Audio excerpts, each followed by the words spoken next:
My oldest daughter's super religious. We were eating dinner last night. She's all about religion. I go, how the hell did this happen to you? I mean, she's not like, she kosher and she's Orthodox or something? Kosher. Oh, yeah. Yeah, I'd say she's Orthodox. Yeah? But she's beyond that. She's beyond. She's Well, I had dinner with your oldest daughter one night in Vegas, and I don't think I've ever met someone who made me feel better about myself. She really likes you. She's very, very focused on. She doesn't ask me anything about the show except about you. Really? And how you're doing? Yeah. Well, no, she was very. She doesn't really know you, but I mean, she's met you a couple of times and she has a good feel, but she doesn't know you from the show. Really? Because even Dana just knows you from meeting you. She's excited that you're on. She wanted to know what pills you were on to make you happy now. Oh. Well. Really? You know his medications? I said, I told her I actually do know the name of it, but I couldn't think of it. Of course, I have to know his medications. I got to work with him. Oh, God, I don't know his medications. Maybe I should know. Where do you get this information? Of course I do. Howard is actually a doctor. I've been medicating him. Prescribe them for you? Look how happy he is. No, but I remember even Dana and Stacy said that they got the same feeling from her, too. She was I mean, that's nice to hear, but I mean, she was a very warm person. Very religious. All my kids. But my oldest is, and I go, how'd that happen? I go, I was against you learning any religion. Well, they were very into it when they were growing up. Yeah. And it stuck. Usually that's what people rebel against. I know. But with you, it's what you go to. Right. When your father's compared to Satan, I guess you go to God. Yeah, it's whatever you... Wow. Yeah. Well, they used to make that old joke about, not that you had these issues, but like, Howard Keith Richards' kid's going to rebel against them. Right. There was no way, yeah. I'm very proud of the kids, actually, because... Of course. They're very good. I might even write a book on how to get your kids to do... parenting? I mean, my kids are religious. They don't watch television. Aside from Annie DeFranco, they're right on target. That's the only flaw. Yeah. Annie DeFranco, you're not sure about. What other songs does she have? I've heard them all, but I don't pay attention that much. They're out there doing like all How did you have these children? Don't ask, man. They're smart. I'm proud of them. I love it. I'm like, how did this happen? Well, you should be. But Robin's right about watching on the computer because... like when my girlfriend was on Letterman, I said to myself, I really got to get a DVD from JD so she could see it, because it happened so quick and she was there. And 5 days afterwards, I said to her, I apologize. I haven't gotten the DVD of Letterman yet. And she says, I've seen it like 40 times already on YouTube. Yeah. You know what I mean? It's like they just go on YouTube and see television. But they also download shows from iTunes. It's a crazy world out there. Right. And then, I don't know. My middle daughter wants to like change the world, and I know she's an activist. Her job is like helping poor people and kids who. How do you do that? Oh my God! Give them money. Kids who are. How do you do that? I don't know. She takes the kids who don't have parents or like I don't want to go into the specifics. No, I'm just saying, like in a general way. Yeah, well, she works. I would like to know. She works for an organization that's like God's gift to man, and actually they go into the home and if the kid doesn't have a parent or doesn't have an ability to speak the language or has some sort of real problem, they go in and help the kid through it. Really?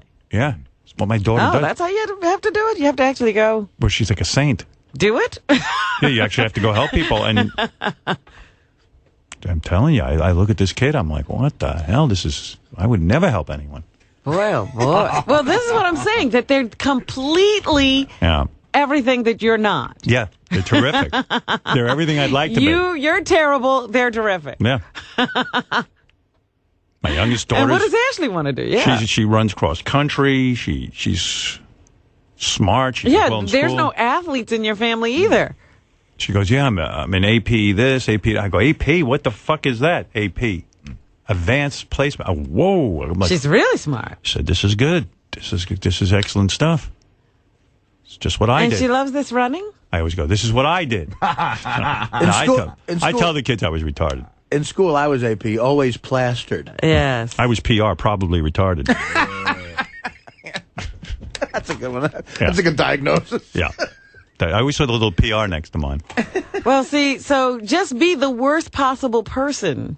that you can think of, and your kids will be the That's opposite. right. Why do you think I'm doing this, Robin? That doesn't always work. That's good parenting. I'm thinking of writing a book. That doesn't always work. Charles Manson's mother sold him for beer money, and we know how that turned out. So they're like, that's a bad thing? Charles Manson doesn't watch TV.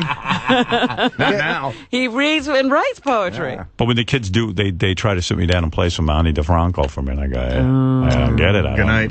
Good night. What do you think of that?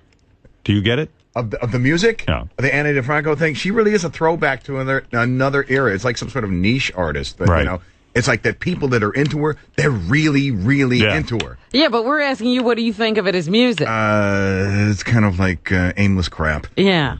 That's my opinion. I mean, I don't get it. I don't really go for that sort of music. My kids don't listen to the radio show, really. Although Ashley said to me, she's in love with Eminem, my youngest. She thinks he's great, so... She said, did you ever interview him? I said, yes. She said, would you give me a copy of the interview? So I had Gary, I said, sure.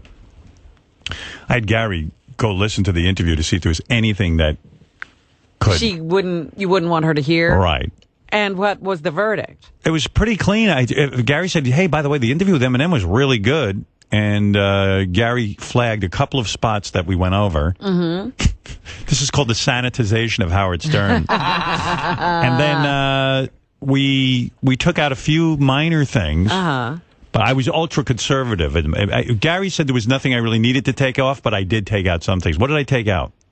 There was a part where you said you read in Rolling Stone that Eminem liked ecstasy, and you said, people tell me I would like that. Do you think I should take it? And then that just sort of went away, but we took that out. Took that out. And then I took out... Eminem, you joked around about whether Eminem was molested as a kid, and then you cracked a joke about, my father and I used to have sex, but, I was a willing partner. It was like a throwaway joke. Right. I cut that I out. cut that out. Yeah. You can see why. It's a good joke. Yeah, because that's their grandfather. Right, absolutely. They might not These are understand people they that. actually know and love. And love. Hey, that Eminem interview, Howard, is unbelievable. Really? And the reason why And we hardly knew Eminem at that time. But this is why it's so good. It's a guy who just got famous, but hasn't developed that persona yet of like not knowing where he is and mumbling his interviews and everything. Totally willing to talk.